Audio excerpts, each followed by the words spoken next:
Introductions are going pretty well. We're very happy with how they're progressing. Every time we do an introduction, they seem to be progressing a little bit further. Fooni's showing wonderful signs, pretty much everything you could hope for with a female being in season. Wang Wang, he's doing well, but probably still behaving a little bit too casually for the keepers. So Fooni's actually ovulating. She's probably almost halfway through her ovulation period. So pandas only ovulate for a few days, about 2 to 3 days a year. So we've had her ovulating for about 24 hours now. We've got about another 24 to go. And that's when she's most receptive to being mated. Everything that we've seen has been really, really positive. We haven't seen any aggression at all, which is what we expected, because from previous mesh introductions that we've done, we've always seen positive personalities between the two of them. So what they're sort of tending to do is they go and meet and show some signs of sexual interest, but then it always sort of turns into a bit of a play wrestle, followed by that, normally brought on by Wang Wang. Fooni's the last, I guess, 12 hours, she's been really, really good and really focused. Wang Wang, he comes and goes. He's not much of a morning boy.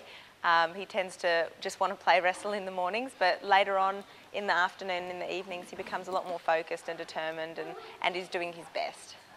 So it's pretty important that when we open the slide for Fooni, she's actually in a really good position for Wang Wang to actually come up to her and mount her. So what we try and do is we actually try and make sure that her tail is elevated, and our Chinese colleagues have actually come up with a technique to actually assist the female in raising the tail. That's a critical stage for the pandas. A lot of young females especially tend to have their tail placed down, which obviously prevents the male from properly mounting her.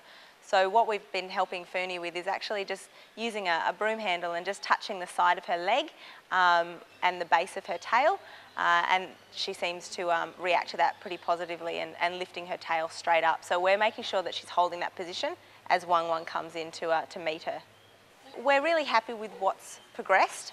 Seems like every time we do an introduction, it's getting better and closer. However, we do have to be pretty realistic about it. They are both young pandas, and it's the first time they've been in together, let alone in a sexual area together, with Fooni being in season. So in China, what they actually are able to do is they have a variety of males and females, and normally when they pair up an inexperienced panda, they pair it up with an experienced panda. If you've got, say for Wang Wang, for example, being an inexperienced male, he would have been paired with a dominant female, or a female that has been mated several times and knows what she's doing, so she could actually assist him. Having Wang Wang and Fooni being such a young pair, obviously that faces a lot more of a challenge for us to hope that they can work things out. And we have seen wonderful signs, but unfortunately so far we haven't seen the end result.